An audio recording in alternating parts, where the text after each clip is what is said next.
Un saludo a todos, bienvenidos a la unidad 1, Arquitectura y Medio Ambiente, en donde encontraremos los subtemas el bioclima en la arquitectura, la contaminación y la arquitectura, el aprovechamiento del sol, las áreas verdes y el confort térmico. Dentro de la plataforma del Google Classroom encontraremos anexos documentos digitales para su consulta y elaboración de actividades siguientes, así como la bibliografía.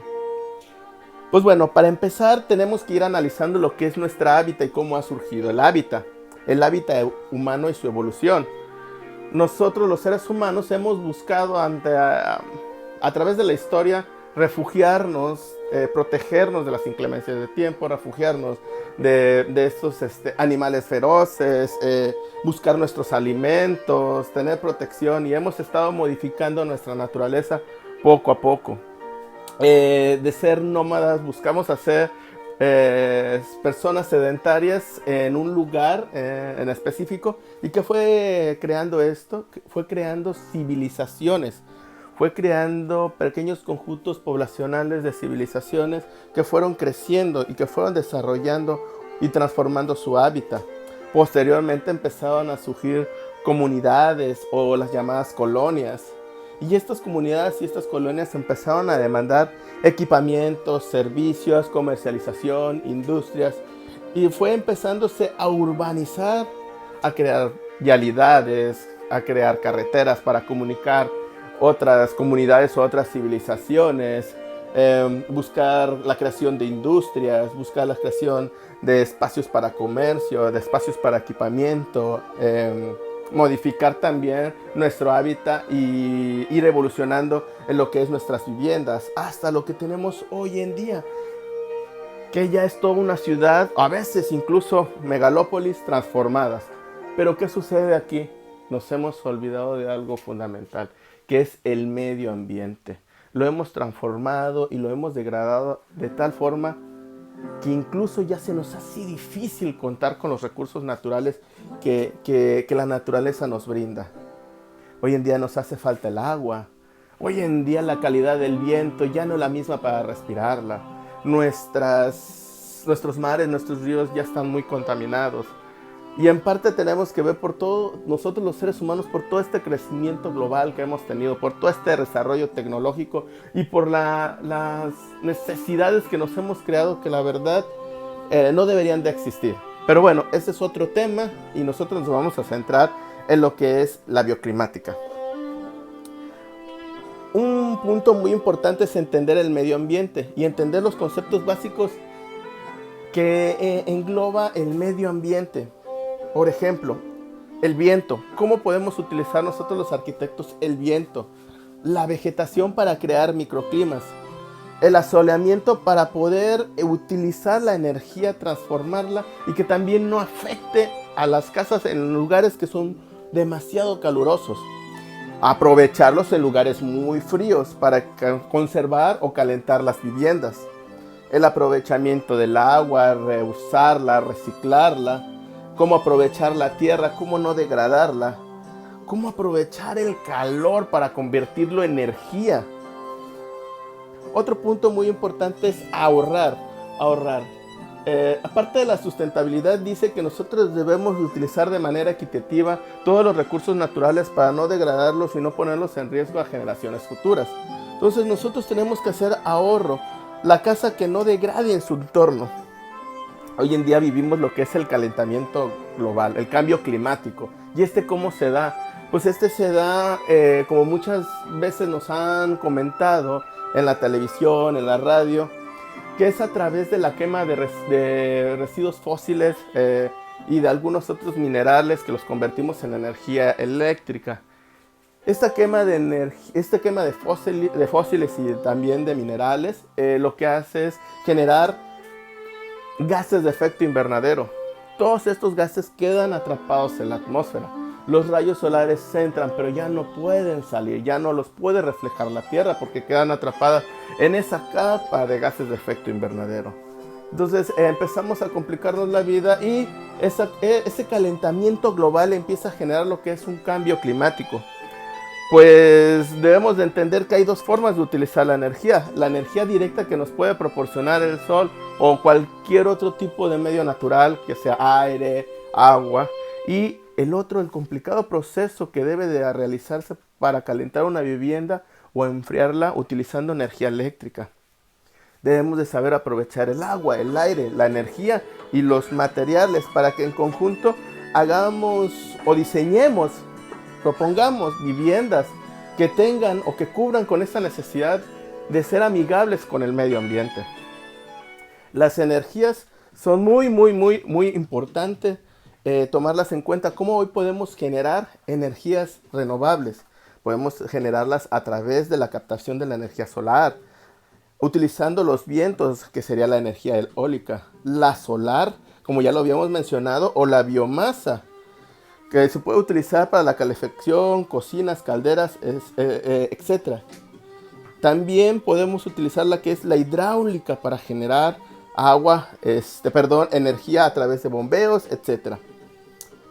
Hay que también utilizar otras estrategias como es el bajo consumo energético.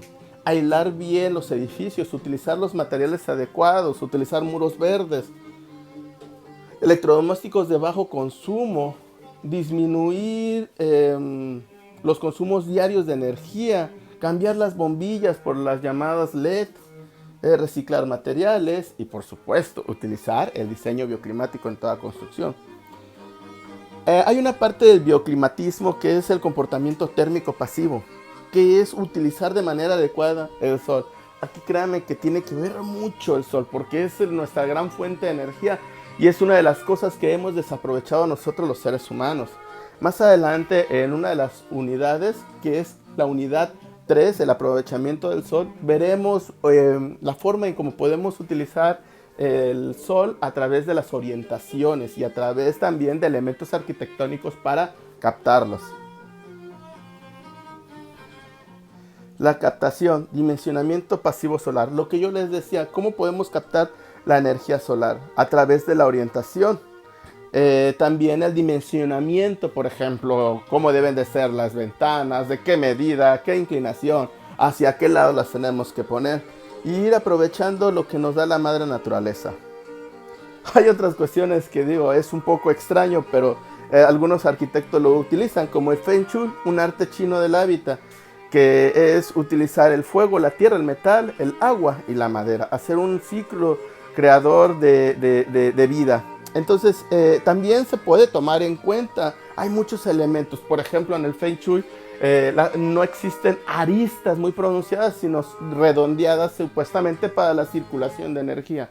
No sé, sería muy interesante que los arquitectos tomáramos en cuenta estas estrategias para nuestros diseños, en algo nos pueden ayudar. La geobiología. Bueno, hay cosas que también hoy en día están afectando al ser humano y también están afectando a nuestro medio ambiente. Es la salud en la relación a la tierra. Hay acciones que, por ejemplo, la degradación, la deforestación, las alteraciones artificiales como son antenas, el wifi, la contaminación, el humo. Entonces empezamos a generar cuestiones como el edificio sano, que aquí está un ejemplo, cómo utiliza la energía solar, cómo utiliza la vegetación para defenderse de algunas inclemencias del tiempo, cómo utiliza la relación de ventilación cruzada, y entonces también nos encontramos la otra cara de la moneda, que es el edificio enfermo. Yo ahí les diría que ahondaran un poco más en esta información del edificio enfermo y las características de un edificio enfermo, que prácticamente hoy en día todos vivimos en edificios o en casas enfermas. Pues nosotros somos los doctores de esas edificaciones y tenemos que buscar soluciones y estrategias para aliviarlas. Los materiales hay que estudiarlos muy bien de acuerdo a la zona, de acuerdo al microclima o el clima que se tiene en la zona, que sean aptos para la bioconstrucción. Hoy en día la bioconstrucción es un arte, la arquitectura vernáculo, utilizando los materiales y las técnicas de una región en específica. Entonces es muy importante utilizar la bioconstrucción. Sé que con toda esta urbanización y globalización y con cuestiones también de zonas sísmicas a veces es difícil. Pero bueno, cuando se tiene la oportunidad de utilizar la bioconstrucción o a una construcción ordinaria, gris, le podemos implementar cuestiones de bioconstrucción, favorecemos mucho al medio ambiente. por lo menos que las viviendas tengan un 20, un 30%, las viviendas urbanas tengan un 10, un 20% de bioconstrucción, ayudará a reducir significativamente la contaminación de la arquitectura al medio ambiente. Formas. Este punto es muy importante. También hay formas adecuadas para la vida. Hay formas que se deben de evitar, hay formas que se deben de procurar. Aquí hay un ejemplo, lo que yo hablaba de las aristas. Las aristas pronunciadas a veces no ayudan a la circulación de la energía, a la circulación del aire. Hay que procurar también tener aristas circulares. Hay formas favorables y hay formas desfavorables. Esta presentación también se las voy a compartir en la plataforma de Google Classroom para que ustedes vayan conociendo algunos conceptos muy importantes. Incluso aquí nos hablan del número áureo, de la proporción, que debe de ser proporcional a la arquitectura. En los primeros semestres, en los principios básicos del diseño arquitectónico, vemos estos fundamentos y principales para el diseño. Entonces es muy importante lo que por ejemplo nos comparte Vitruvio. Utilizar el número áureo o el número de Fibonacci nos ayudará a tener construcciones o diseños proporcionales. La permacultura, hoy en día no es todavía algo que esté impactando, pero en zonas todavía que se le llaman rurales o en comunidades de la urbanización no está afectando todavía tanto al entorno natural. La permacultura es una, no sé si le podríamos llamar ciencia, pero es una técnica que nos ayudará a modificar nuestro entorno.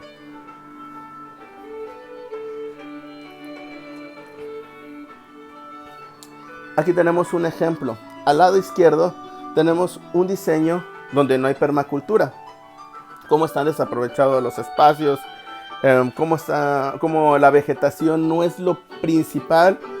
Y en su lado derecho, cómo se modifican esos espacios, se crean áreas verdes, se crean espacios de circulación, se juega con el agua, se crean huertos. Entonces toda esta parte de aquí también entra en la unidad número 4, las áreas verdes, y por ejemplo también en la unidad 5, lo que es el confort térmico. Hay grandes ejemplos que podemos tener desde hace más de 3000 años en cuestiones de arquitectura solar, cuestiones que nos han dejado Vitruvio, Sócrates, Aristóteles, los invernaderos, también lo que nos ha compartido Le Corbusier, Norman Foster, Lalo Wright, etc. Hay muchas cosas que nosotros podemos implementar como arquitectos. Espero que puedan ustedes revisar el material que les he compartido, hacer sus reflexiones, buscar hacer diseños arquitectónicos eficientes, diseños arquitectónicos eficaces que puedan lograr tener esa relación entre la arquitectura y medio ambiente de una manera favorable y no crear edificios enfermos, sino tener edificios sanos. Pues bueno, les agradezco mucho, estamos en comunicación. Después de las 5 de la tarde puedo recibir cualquier duda, cualquier comentario. Les dejaré también aquí un video de un tutorial de cómo utilizar el Google Classroom para los alumnos. Podemos utilizar la aplicación que tiene Google para cuestiones de chat. Entonces, hay muchas maneras en las que podemos estar en comunicación. Espero que la podamos utilizar estos medios electrónicos y más ahorita con esta contingencia que estamos viviendo. Estamos en contacto. Muchas gracias.